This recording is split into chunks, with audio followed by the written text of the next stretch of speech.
नमस्कार मैत्रिणींनो, स्वागत आहे तुमचे रेणूच्या व्लॉगमध्ये। आज आपण बनवणार आहोत गडावर मिळतात तशी खेकडा भजी आणि त्याबरोबरची फेमस चटणी। खेकडा भजी बनवण्याकरता मी इथे 1 वाटी बेसन पीठ घेतलं आहे। तुम्ही हिरा बेसन सुद्धा वापरू शकता। 2 चमचे तांदळाचे पीठ घेतलं आहे। 1 चमचा हळद, 2 चमचे लाल मिरची पावडर, 1 चमचा ओवा, थोडीशी कोथिंबीर धुवून बारीक चिरून घेतली आहे आणि इथे तळणीसाठी 2 मिरच्या घेतल्या आहेत। सगळ्यात महत्त्वाचा इंग्रेडिएंट म्हणजे कांदा। इथे मी 2 मोठे कांदे उभे पातळ चिरून घेतले आहेत, त्याच्या पाकळ्या अशा मोकळ्या केल्या आहेत आणि आता मी ह्यांना 1 चमचा मीठ घेणार आहे। हे मीठ मी ह्या कांद्याला पूर्ण चोळणार आहे आणि हे कांदे आपल्याला झाकून ठेवायचे। हे अशा पद्धतीने केल्याने ह्या कांद्याला पाणी सुटेल आणि हे जे पाणी सुटतं त्यामध्येच आपल्याला पीठ मळायचे, त्यामध्ये वरती एक्स्ट्रा पाणी टाकायचं नाहीये। हा चिरलेला कांदा मी 15 मिनिट झाकून ठेवला होता। हे बघा, त्याला असं पाणी सुटले। आता ह्यामध्ये आपल्याला डाळीचे पीठ घालायचे। जेवढं बसतंय तेवढंच आपण घालणार आहे। तांदळाचं पीठ घालायचंय,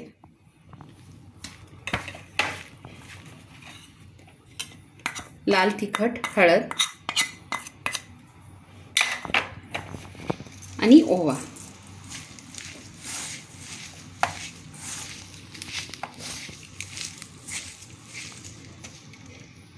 कोथिंबीर,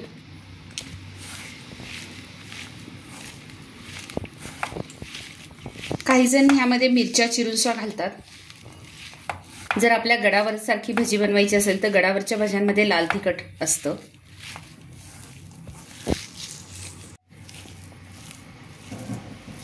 हे पहा, अशा पद्धतीने आपल्याला हे पीठ तयार करून घ्यायचंय।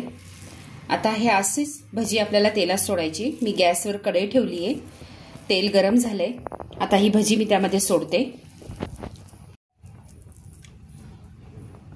मी चेक करते जरा तेल गरम झालंय का। हो, झालेले आहे।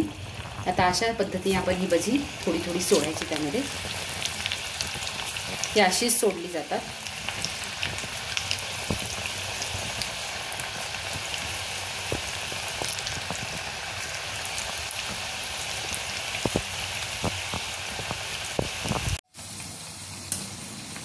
हे बघा, ही छान तळून झाली आहेत।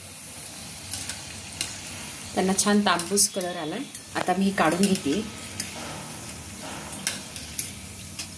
त्यातलं तेल पूर्ण काढून घ्यायचं आपल्याला।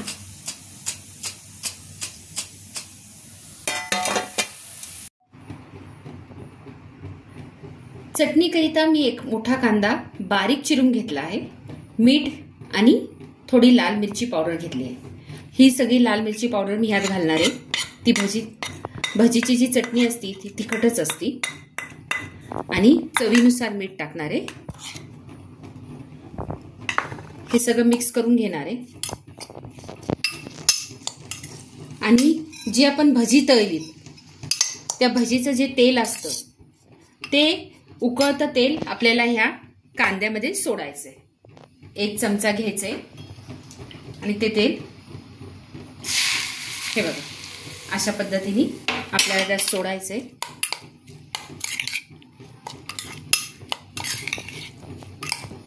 ही अशा पद्धतीने त्याची चटणी असते।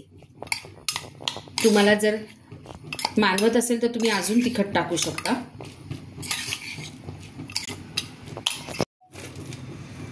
छान कुरकुरीत आपली भजी तयार झाली आहे। आपण ह्याला एका प्लेटमध्ये सर्व करूयात। माझी आजची रेसिपी तुम्हाला कशी वाटली हे मला कमेंट करून सांगायला विसरू नका आणि हो, माझ्या व्हिडिओला लाईक, शेअर, सबस्क्राईब जरूर करा। धन्यवाद।